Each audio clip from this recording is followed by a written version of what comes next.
Brothers and sisters, welcome to my daily diary update. Today I'm going to talk to you about what I did on Sunday, March the 5th through Thursday, March the 9th of 2023. So on Sunday the 5th, I was still in Washington, D.C. area, having completed just the night before the CPAC conference on which I updated you already and at which President Trump spoke on Saturday night. Sunday morning, the meetings were finished, so I did some work in my hotel room on emails. For example, I was doing preparatory work for the next day, about which I will tell you in California. Promotion of our upcoming Pro-Life National T-shirt Day in April. Some communication with our website team about some postings and trip planning for lots of confirmed trips coming up. The Midwest March for Life, some communication about that. Preparation via email for some broadcasts coming up where I will be talking with some of our priests active in Praise for Life around the country, and also with some experts on men and abortion. I'll be doing a live webinar on that. And also communicating with Alveda King about an article she is writing about me and my pro-life leadership for a special commemorative book that is coming out on 50 key pro-life leaders who were instrumental in bringing an end to Roe v. Wade. So that was some of the email work, but I stayed in the hotel room until about midday and then got an Uber to the airport and then flew out to California. Did some work on the plane, also rested a little bit, having been tired from the conference, and arrived in California, checked into my hotel, and went to bed to be ready for the California March for Life. And that's what took place on Monday, March the 6th. Got up early, did some, again, email communication before getting on the road to go to the march. Again, more trip planning. Sent an article to lifenews.com before getting out in the morning. Approving some prospecting mailings from Priests for Life. Following up with various leaders at CPAC, and then planning for helping to lead a national prayer call coming up. A lot of groups sponsor these things and invite me to come on as a prayer leader. Then I went over to the site at the Sacramento, California Capitol building, the site for the rally for this Walk for Life. So what happened there was I arrived and connected with our Silent No More members, and we had an exhibit table there, so I connected with them. And then I visited the various other pro-life leaders at the other exhibit tables. I did some videos for social media posting, interacted with the various leaders who were arriving. Then I walked off to the side at about 10 or 10:30 and did a national media interview with the Todd Starnes Show.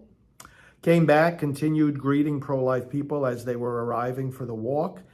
And then just before the rally started, I walked down the street to a nearby Planned Parenthood and did some prayers out in front of that killing center. Then came back and we had the rally itself, which was very good. I was with our Silent No More ladies, and then moved with them towards the front of the march. And we walked right behind the lead banner. They were holding their sign saying, "I regret my abortion." And it was a beautiful witness. It started raining, but we had a good walk for life through the streets of Sacramento, came back to the Capitol building for the conclusion, and I just spent some time, again, interacting with so many groups there. Spoke to a students group. It was a youth group called Vox Vitae, Voice of Life. I've helped them out over the years, and the leaders there wanted me to address the group and say a prayer with them. So we did all that. And then I headed back to my hotel. I had a little bit of time there in the hotel room to connect with my staff and to do a little bit more email work on the kind of things I mentioned already. And then I headed to the airport for my overnight flight back to Florida. So I flew to Los Angeles first, got there, rested in the airport, and then boarded a midnight flight from Los Angeles back to Orlando, arriving early on Tuesday morning, the 7th. What happened on Tuesday the 7th? Well, from the airport, I went right to the office, and we had all-day meetings of our pastoral team. So when I was in the car, I connected on the phone with the staff and connected with our administrative team and started doing the work of the morning. I was still in the car when we had the first meeting of the day, so I logged in via Zoom, and we had our pastoral team together and began getting updates from various branches of our ministry. So we had an update from Rachel's Vineyard, including Dr. Teresa Burke herself, our pastoral associate who founded Rachel's Vineyard, update from Kevin Burke as well, and an update also from Brian Kemper, who heads up our street activism and youth outreach. By the time that meeting was over, I was just about at the office, got there, unpacked, freshened up a little bit, and then rejoined the meetings that resumed at 10 o'clock. And we had updates from our technology department, from Father Dennis Wild, from our international team, both in Rome and also at the United Nations, an update from our Silent No More campaign, from our Washington, D.C. office, and from our communications director. So that meeting lasted from 10 to 11:15. 11:15, Janet, our executive director, and I went into the TV studio, and we taped an hour-long presentation, workshop actually, for the Heartbeat International Conference of Pregnancy Centers that's coming up in April, and at which we will speak in person, but for which we also did this workshop presentation for their online version of their conference, so as to make it available to those that won't be there physically at the conference, which will be in Louisville. So all of this continued. Now, in between all these meetings, I had to do some work on my emails on things like the approval of press releases going out, the planning of upcoming trips, and also preparation for a national prayer call that I'll help to lead.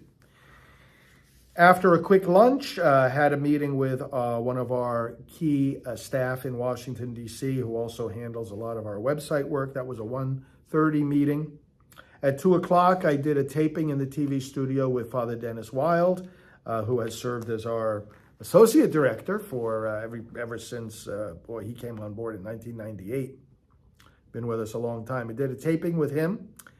And then at 3 o'clock, we had a meeting of the entire pastoral team where we got updates from our website department on website statistics. Traffic is good. From our social media department, the numbers on all our platforms are increasing. From our resource department, the number of products, pro-life products going out continues to increase. And also from our another member of our website department talking about new postings that have gone up. So that meeting lasted from 3 to 4. At 4, I came back into the TV studio and taped our evening program, Praying for America. At 4:30, our executive director and I had a meeting with our Rachel's Vineyard team. At 5 o'clock, our executive director and I had a meeting with Kevin Burke, talking more about Rachel's Vineyard activities and Silent No More. When that meeting was over, I went into my office, and at 5:30, I taped another media interview for the Terry and Jesse show. That was by Skype. Did that right from my desk. And then I moved into some evening paperwork at my desk, getting updates from various staff members, signed a whole lot of birthday cards for donors and for bishops. And then at 8 p.m., had a national call with our Silent No More regional coordinators. So I did that from like 8 to 8:45, something like that. After which, then I had some dinner and finally went to bed after that. So that was Tuesday, the 7th of March. On Wednesday, the 8th, our pastoral team meeting continued.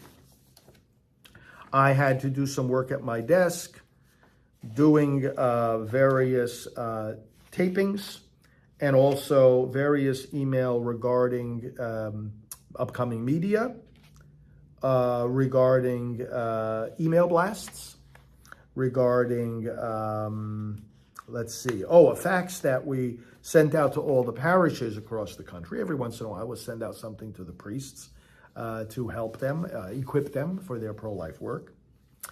The meetings, administrative team, phone call at 8 a.m., staff meeting at 8:30. I gave my update to the team about all my recent trips. We got an update from our fundraising department. Things are going great there. We had another update from our communications director, and then an update from our senior vice president, Jerry Horn. Those meetings lasted until about 9:30. Then at 9:45, I got ready for the next meeting of our staff, which convened then at 10, our pastoral team, I should say. And we discussed our monthly reading. We read a pro-life book each month and discuss it. And I also had a conversation with them about some of our efforts as a team to get more opinion pieces out into different publications, and we got that done as well. So that meeting went from 10 to 10:45. At 11, we had another Zoom meeting with our pastoral team in which we brought on a guest speaker, and we do that every once in a while. After that meeting finished, I had an 11:30 meeting with our executive director and our international team. Again, those who work with us with United Nations relationships, Vatican relationships, and so forth. Had a quick lunch after that. At 1 p.m., our executive director and I met with Father Dennis Wild, our associate director. At 1:30, executive director and I met with Brian, our youth and street activism coordinator, and also with our political outreach associate. At 2:30, I met with our website and technology team. At 3:15, I came into the studio and did a taping with Father David Begany, one of our active priests. We did a half-hour program together, a little more than a half hour. At 4 o'clock, I was back in the TV studio for another taping of Praying for America, our program that aired in the evening. I then did desk work, my daily walk, phone call while doing so, and then at 8 p.m. had the monthly national election training call. That was really good. It went for like an hour and 15 minutes. We had a lot of people on, and we talked about the dynamics in the upcoming presidential race.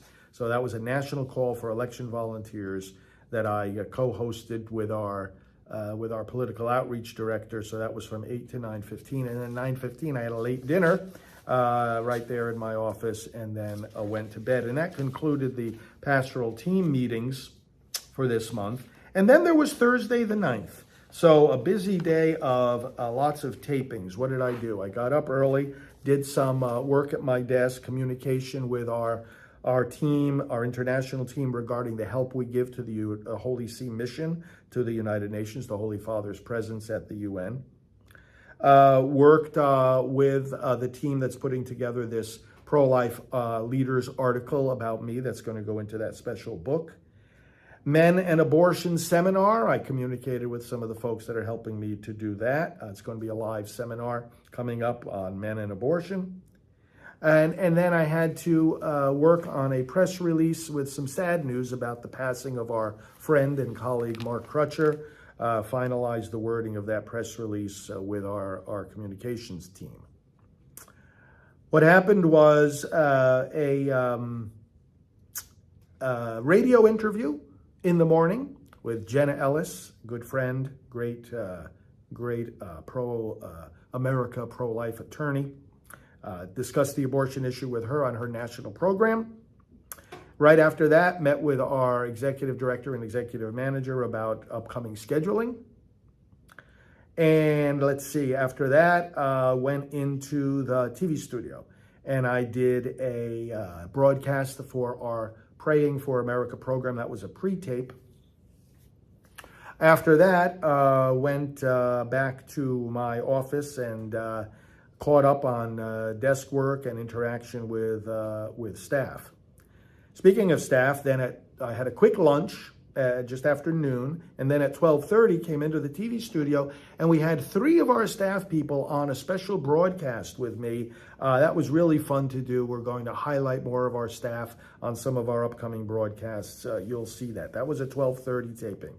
Then at 1 o'clock, I continued taping, did 2 of our half-hour programs, Praying for America, and then after that, taped about 35 or 40 spots that will be used for upcoming social media postings and broadcasts. So all that taping brought me to about 4 in the afternoon, at which time I took a little walk, went to my office, did some quiet desk work, and caught up with end-of-day reports from the staff. That brought me to 8 p.m. where I came back in the TV studio. We did a live broadcast for our Praying for America program. Right after that, I hopped into the car and went to one of my favorite local restaurants, and in the process of so doing, got on the phone with Mark, one of our administrative team members, and our executive director, and our travel coordinator, and various other people. And I was on the phone while I had my dinner and while I got back to the office, still on the phone until from about 8:30 till about 10. And then once all those phone calls and meetings and dinner were over, went to bed.